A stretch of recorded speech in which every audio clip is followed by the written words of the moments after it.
Les technologies de l'information et de la communication sont parmi les facteurs qui facilitent la vie des humains de ce siècle. Celles-ci ont rendu le monde comme un village. Aussi, les ICT sont une source importante de l'investissement. Aimable Kimeni est l'un de ceux qui ont inventé un logiciel utilisé dans la gestion des affaires commerciales. Ce logiciel est utilisé aujourd'hui dans la gestion des pharmacies et des supermarchés. Il affirme que ceux qui utilisent ce logiciel ont pu améliorer et accélérer leurs affaires. Ce logiciel, dénommé Ishiga, ne nécessite pas des machines de facturation électronique car il contient lui-même ce système de facturation. Seulement, il regrette que les grands marchés au Rwanda sont toujours octroyés aux étrangers. Un logiciel local, c'est un bon choix parce qu'on est proche, on s'adapte aux problèmes locaux. Et dans un pays comme le nôtre qui change énormément, qui se développe jour par jour, il est très primordial que les gens aient des gens proches pour poser des questions et avoir des réponses.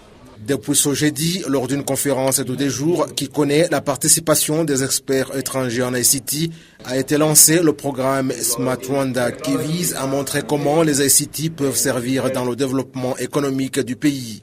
Le ministre de la Jeunesse et des ICT, Jean-Philbert Sengimana, a affirmé que les ICT jouent un rôle important dans le développement économique du pays. Une étude récente a démontré que 2% de notre produit intérieur brut provient du secteur des nouvelles technologies.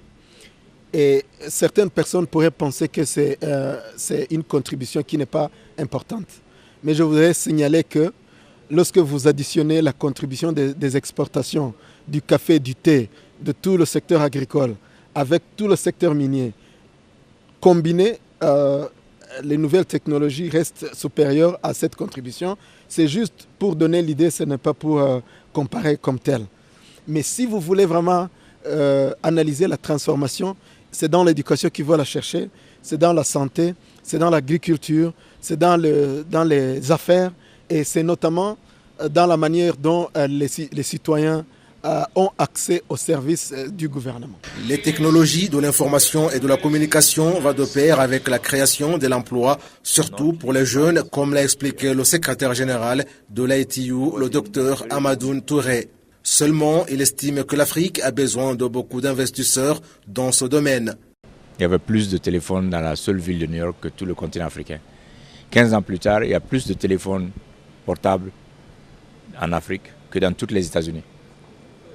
Donc vous voyez les opportunités qui sont créées, les opportunités que nous avons. L'Afrique, au cours des 5 dernières années, a eu le plus fort taux de croissance annuel en téléphonie mobile dans le monde entier. Au Rwanda, les ICT prennent un essor sans précédent.